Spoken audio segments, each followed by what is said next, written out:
بسم اللہ الرحمن الرحیم۔ اللہ رب العزت اپنے پاک کلام میں ارشاد فرماتا ہے، یا ایہا الذین آمنوا اتقوا اللہ حق تقاتہ ولا تموتن الا وانتم مسلمون۔ اے ایمان والو، تم اللہ سے ڈرو جس طرح کہ اس سے ڈرنے کا حق ہے، اور تم نہ مرو مگر اس حال میں کہ تم مسلمان ہو۔ یہ اللہ تبارک و تعالیٰ کا ارادہ اور اس کی منشا ہے کہ بندہ مومن جب اسے موت آئے تو اسلام کی حالت میں موت آئے، اور یہ ہر بندہ مومن کی خواہش بھی ہے کہ اس کا خاتمہ بالخیر ہو جائے، اس کا خاتمہ بالایمان ہو جائے، مرتے وقت اسے کلمہ شہادت نصیب ہو جائے۔ لیکن اس کے لیے ضروری ہے کہ ہم اسلام کے مطابق اپنی زندگی کو بسر کریں، سنت مصطفیٰ علیہ السلام کے مطابق اپنی زندگی کے شب و روز کو بسر کریں، تب ممکن ہے کہ ہمارا خاتمہ بالخیر اور خاتمہ بالایمان ہو جائے۔ اور پھر اس کے لیے ضروری ہے کہ اسلام کی معلومات سے ہم آگاہ ہوں۔ اور اسلام کی معلومات کیا ہیں؟ نبی علیہ السلام کی بارگاہ میں جبریل امی حاضر ہوئے، اور حاضر ہونے کے بعد عرض کیا، یا رسول اللہ صلی اللہ علیہ وسلم مل اسلام، اسلام کی ڈیفینیشن کیا ہے؟ اسلام کی حقیقت کیا ہے؟ اسلام کا تعارف کیا ہے؟ تو نبی علیہ السلام نے ارشاد فرمایا، الاسلام ان تعبد اللہ ولا تشرک بہ شیئا۔ اسلام یہ ہے کہ تم اللہ کی عبادت کرو اور اس کے ساتھ کسی شے کو شریک نہ ٹھہراؤ، کسی دوسرے کو شریک نہ ٹھہراؤ۔ وَتُقِيمَ الصَّلَاةَ، تم نماز کو قائم کرو۔ وَتُؤْتِيَ الزَّكَاةَ الْمَفْرُوضَةَ، اور جو زکوٰۃ تم پر لازم کی گئی ہے اس زکوٰۃ کو تم ادا کرو۔ وَتَصُومَ رَمَضَانَ، اور ماہ رمضان المبارک کے روزے رکھو۔ اور اگر دوسری حدیث مبارکہ کو بھی ساتھ ملایا جائے جس میں نبی علیہ السلام نے اسلام کی بنیادوں کا تذکرہ کیا ہے، تو وہاں پر حج کا ذکر بھی آتا ہے۔ تو گویا جو بندہ کلمہ شہادت کے اقرار کے بعد نماز پڑھتا ہے، زکوٰۃ ادا کرتا ہے، روزہ رکھتا ہے اور حج کرتا ہے، یہ اسلام کے ظاہری اعمال اور افعال کو اپنانا، اسے ہی اسلام کہا جاتا ہے۔ یہ اسلام کا تعارف ہے اور یہ اسلام کی حقیقت ہے۔ تو جو بندہ ان اسلامی افعال کو اپناتا ہے، اللہ تبارک و تعالیٰ اسے عطا کیا کرتا ہے؟ اس حوالے سے حدیث مبارکہ سماعت کیجیے گا۔ نبی علیہ السلام کی بارگاہ میں قبیلہ خزاعہ کا ایک شخص حاضر ہوا، اور اس نے عرض کیا، یا رسول اللہ صلی اللہ علیہ وسلم ارأیت ان شہدت اللہ الہ الا اللہ وانک رسول اللہ۔ یا رسول اللہ صلی اللہ علیہ وسلم، آپ کی میرے بارے میں کیا رائے ہے اگر میں اس بات کا اقرار کرتا ہوں کہ اللہ کے سوا کوئی عبادت کے لائق نہیں ہے، اور اس بات کی میں گواہی دیتا ہوں کہ آپ اللہ کے رسول ہیں، اور اس گواہی کے بعد وصلیت الصلوات الخمس، میں پنجگانہ نماز بھی پڑھتا ہوں، وصمت الشہر، اور ماہ رمضان کے روزے بھی رکھتا ہوں، وقمت رمضان، اور ماہ رمضان کی راتوں میں قیام بھی کرتا ہوں، وآتیت الزکوٰۃ، اور زکوٰۃ بھی ادا کرتا ہوں، تو یا رسول اللہ یہ تمام جو ظاہری افعال اور اعمال ہیں ان کو میں بجا لاتا ہوں، تو پھر آپ میرے بارے میں کیا رائے رکھتے ہیں؟ تو نبی علیہ السلام نے ارشاد فرمایا من مات علی ھذا کان من الصدیقین والشہداء، جو بندہ ان ظاہری افعال پر عمل پیرا ہوگا، زندگی کے شب و روز اس کے مطابق بسر کرے گا، تو اللہ تبارک و تعالی جب وہ فوت ہو جائے گا، اللہ رب العزت اسے صدیقین اور شہداء کا درجہ عطا فرمائے گا۔ یہ ان ظاہری افعال کو اپنانے کا ثواب اللہ تبارک و تعالیٰ کے پیارے محبوب علیہ السلام بیان فرما رہے ہیں۔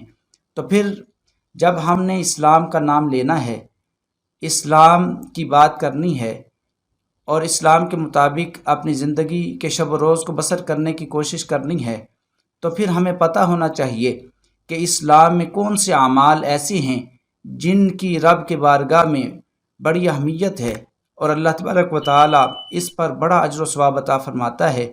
اس حوالے سے سرکار کی بارگاہ میں ایک شخص حاضر ہوا، اور حاضر ہونے کے بعد اس نے عرض کیا، یا رسول اللہ صلی اللہ علیہ وسلم، ای الاسلام خیر، آپ ارشاد فرمائیے کہ اسلام میں کون سا عمل وہ زیادہ اہمیت والا ہے، زیادہ فضیلت والا ہے؟ تو نبی علیہ الصلوۃ والسلام نے 2 لفظوں میں بات کو مکمل فرمایا۔ فرمایا 2 اعمال ایسے ہیں جو اللہ تبارک و تعالیٰ کی بارگاہ میں بڑی اہمیت رکھتے ہیں۔ ان میں سے پہلا عمل سرکار نے بیان کیا، فرمایا تطعیم الطعام، بھوکے کو کھانا کھلانا، اور دوسرا عمل فرمایا وتقرأ السلام علی من عرفت ومن لم تعرف، اور ہر واقف اور ناواقف شخص سے سلام کرنا۔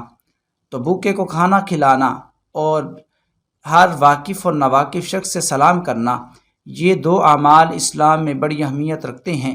تو جو بندہ ان 2 اعمال کو اپناتا ہے، اس زمانے میں ہم دیکھتے ہیں کہ وہ بندہ بڑا معزز بن جاتا ہے، اللہ تبارک و تعالیٰ اس پر اپنے انعامات کی بارش فرماتا ہے۔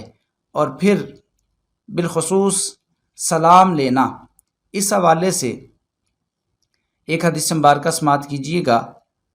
نبی علیہ الصلوۃ والسلام نے خود ارشاد فرمایا لا تدخلون الجنت حتی تؤمنوا، تم جنت میں داخل نہیں ہو سکتے یہاں تک کہ تم صاحب ایمان ہو جاؤ، ولا تؤمنوا حتی تحابوا، اور تم اس وقت تک صاحب ایمان نہیں ہو سکتے جب تک کہ تم آپس میں ایک دوسرے سے محبت نہ کرنے لگ جاؤ۔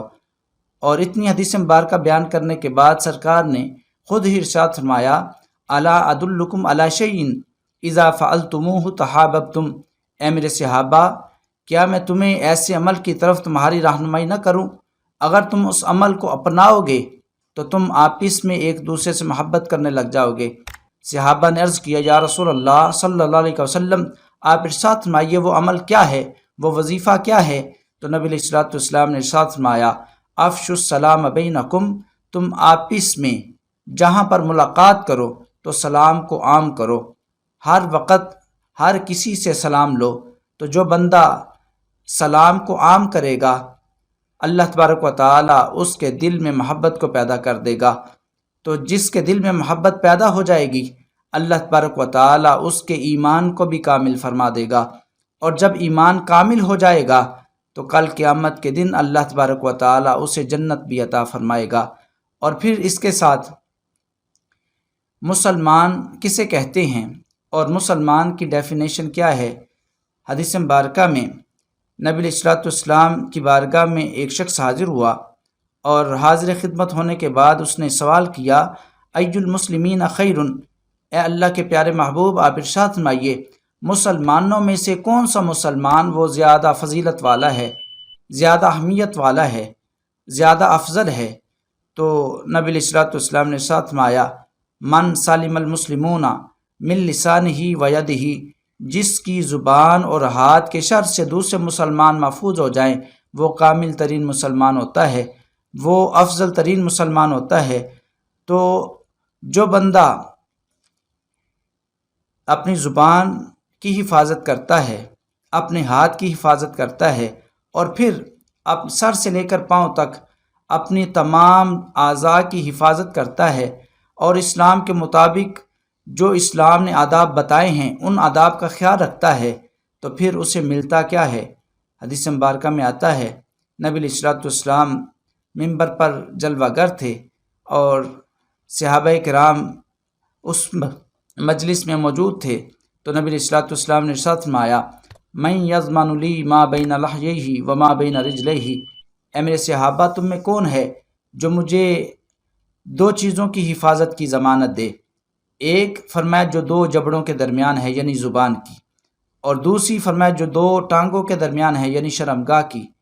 کون ہے مجھے جو 2 چیزوں کی حفاظت کی ضمانت دیتا ہے؟ یا رسول اللہ صلی اللہ علیہ وسلم، اگر ہم آپ کو ان 2 چیزوں کی حفاظت کی ضمانت دیتے ہیں تو پھر ہمیں کیا ملے گا؟